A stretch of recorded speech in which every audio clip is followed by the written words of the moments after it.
Cinema మహా Maruti talkies cinema ముచ్చట్లకు స్వాగతం. నేను మిస్టర్ బి నా మాట సూటిగా ఉంటుంది, మ్యాటర్ క్లియర్ గా ఉంటుంది. వీడియో టాకీస్ రాజా. ఇప్పుడు మ్యాటర్ లో కొడదాం. యంగ్ తాయిగా జూనియర్ ఎన్టీఆర్ ని కొంతమంది పరిశ్రమ పెద్దలు ప్రశంసల్లో ముంచి లేపుతున్నారు. ఈ మధ్య టెంపర్ సినిమాతో మంచి విజయాన్ని అందుకున్న సందర్భాన్ని పురస్కరించుకుని ఎన్టీఆర్ ని అందరూ పొగుడుతున్న సంగతి మనందరికీ తెలిసిందే. కానీ ఆ విషయం కాకుండా మరో విషయంగా యంగ్ టైగర్ ని పరిశ్రమ పెద్దలు తెగమెచ్చేసుకుంటున్నారు. జూనియర్ ఎన్టీఆర్ తీసుకున్న చొరవ మూలంగా పరిశ్రమలో మంచి పరిస్థితులు ఏర్పడ్డాయి, నిర్మాతలకి మంచి రోజులు రాబోతున్నాయి అని వాళ్ళందరూ ఆనందపడుతున్నారు. ఇంతకీ జూనియర్ ఎన్టీఆర్ చేసిన మంచి పని ఏమిటో ఇప్పుడు చూద్దాం. బాద్షా సినిమా తర్వాత జూనియర్ ఎన్టీఆర్ చేసిన రామయ్య వస్తావయ్య, రభస చిత్రాలు బాక్స్ ఆఫీస్ దగ్గర ఘోరమైన పరాజయాన్ని చవిచూశాయి. యంగ్ టైగర్ స్టామినా మీద నమ్మకం పెట్టుకుని భారీ రేట్లకి ఈ సినిమాలను కొనుక్కున్న డిస్ట్రిబ్యూటర్స్ దారుణంగా నష్టపోయారు. ఈ రెండు సినిమాల మూలంగా ఎన్టీఆర్ తన రెమ్యునరేషన్ లో కొంత భాగాన్ని వెనక్కి ఇచ్చేసినప్పటికీ ఆ నష్టాల్ని పూడ్చలేకపోయారు. ఈ పరిస్థితులు నేర్పిన పాఠాలని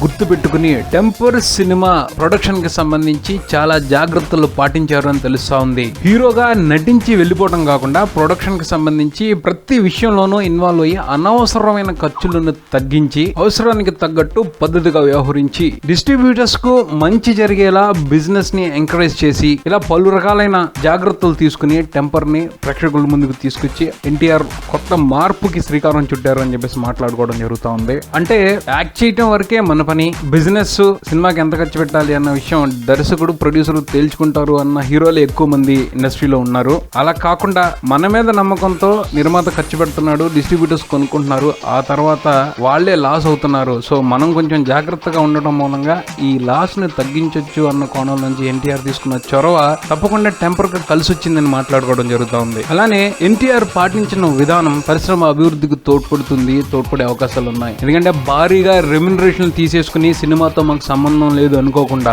సినిమాని కాపాడుకోవడానికి మనం ఎంత చేయాలో అంతా చేయాలి అనుకోవటం ఒక సహృద్భావ వాతావరణం. స్టార్ హీరో రేంజ్ ని దృష్టిలో పెట్టుకుని వెనక ముందు ఆలోచించకుండా నిర్మాత డబ్బులు ఖర్చు పెడతాడు. ఫిగర్ తో సంబంధం లేకుండా సినిమాని కొనేసుకుంటారు డిస్ట్రిబ్యూటర్స్. అలాంటి సందర్భాల్లో అందరికంటే కూడా సినిమాని కాపాడుకోవాల్సిన బాధ్యత ఎక్కువగా హీరో మీదే ఉంటుంది. ఆ విషయాన్ని గుర్తించి ఎన్టీఆర్ తీసుకున్న చొరవ టెంపర్ నిర్మాతకి బోల్డంతా మేలు చేసిందనే మాట్లాడుకోవాలి. ఈ ప్రయత్నం మంచి ఫలితాన్ని ఇచ్చింది కాబట్టి మిగతా హీరోలందరూ కూడా ఎన్టీఆర్ లాగా ఆలోచించే అవకాశాన్ని కొట్టిపారేయలేం. ఆలోచించడం వరకే కాదు, ఎన్టీఆర్ లాగా ప్రస్తుతం మహేష్ బాబు కూడా తన కొత్త సినిమా నిర్మాణానికి సంబంధించి అన్ని విషయాల్లో చొరవ చూపిస్తున్నారు అని తెలుస్తుంది. అనవసరమైన ఖర్చులు తగ్గించి నిర్మాతకి డిస్ట్రిబ్యూటర్స్ కి మేలు జరిగేలా తీసుకోవాల్సిన అన్ని చర్యల్ని మహేష్ బాబు పాటిస్తున్నట్టు వినపడతా ఉంది. సినిమా నిర్మాణంలో స్టార్ హీరోల చొరవ ఆహ్వానించదగ్గ పరిణామం. ఇప్పుడు ఎన్టీఆర్ మొదలు పెట్టాడు, మహేష్ బాబు ఫాలో అవుతున్నారు. మిగతా హీరోలందరూ కూడా ఈ విషయంగా ప్రత్యేకమైన శ్రద్ధ తీసుకునే అవకాశాన్ని కొట్టిపారేయలేం. నిజంగా అందరూ సమిష్టిగా